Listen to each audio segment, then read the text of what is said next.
And it's funny because like at work, I had to give this presentation recently about how I do one of the things in my job. And I think I did a good job. That's me personally saying that. Who knows what they thought. But my approach that I took with that was the exact same approach that I take when I'm coaching someone in a gym. And that is one little piece of information at a time.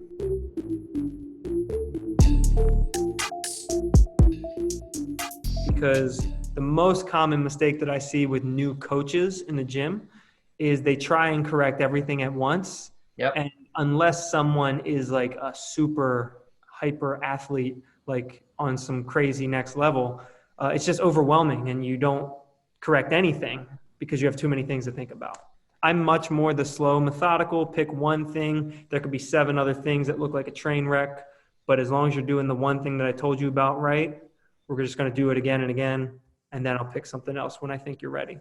Yeah, and CrossFit actually has a really cool the hierarchy of movements, and it's core to extremity. So you start with the midline and the spinal safety of that movement. Think a deadlift, right? If their heels are up and their knees are in and they're rounding their back, you can only fix one. Prioritize the spine first. Exactly. I would say a pet peeve of mine is when you're in the gym and there are multiple coaches in the area, and you know, maybe they're not like your client specifically, they're just kind of in the gym and you're just trying to help them. And you do that, you take that approach, you give them one thing, but you know there's 7 other things that need to be fixed, but you gave them the one thing, and then somebody else chimes in with the other thing, and then somebody else chimes in with the other thing. Yes. And they've just completely undermined your entire strategy. Yes, it drives me crazy. It's so common. And it might not even be a coach. It could just be like another member who sees something, which in that case, it's a little easier to kind of position yourself as the authority. But when it's another coach, then it's like, all right, I don't want to discredit them, but you know.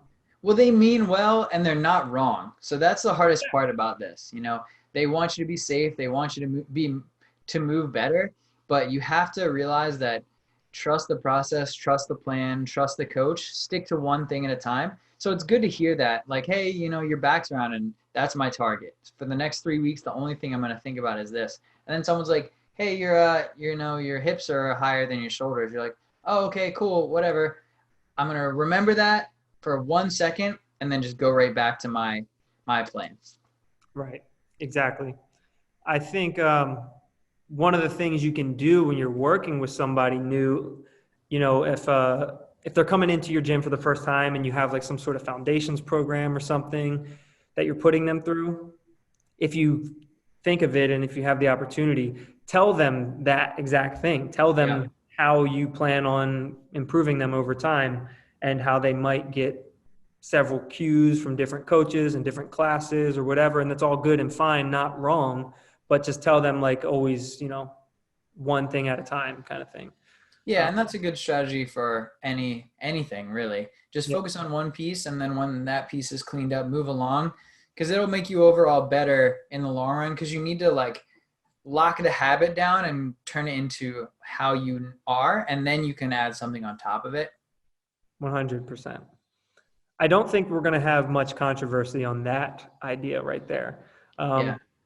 But okay, so giving cues, or not just cues necessarily, but maybe you could think of it as like feedback or critiques of, it might not be movement. It could be, you know, how you're someone's setting up their training schedule or something. It could be anything, right? Like how to give feedback or critique on those things.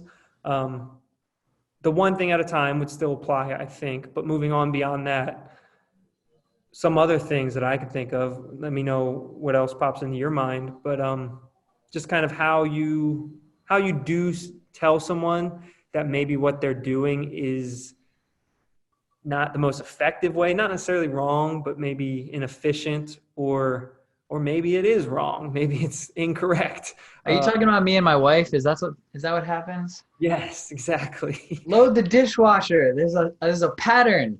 But you can't say it like that. You have to say it differently. You have to be more artful in your approach.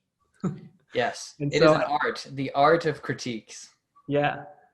It's almost like I've only read the book once, long time ago, but the title is very telling. How to Win Friends and Influence People. Yeah. I don't even know, I can't remember what the book says at all, but that idea of winning people over and kind of influencing them in a softer way, that's how you got to approach it. In that case, if I'm trying to convince my wife how to load the dishwasher, I'm going to convince her that it was her idea, and that's what's going to make it all better. You're like, hey, that last week you loaded the dishwasher this way, and it was like super easy to pull everything back out. Could you like do that again? And she's going to be like, wait, what did I do? I'm like, oh, you put these over here, but we're only going to look at like one little piece of the dishwasher at a time. You put all the forks in this one spot. It was amazing. Perfect.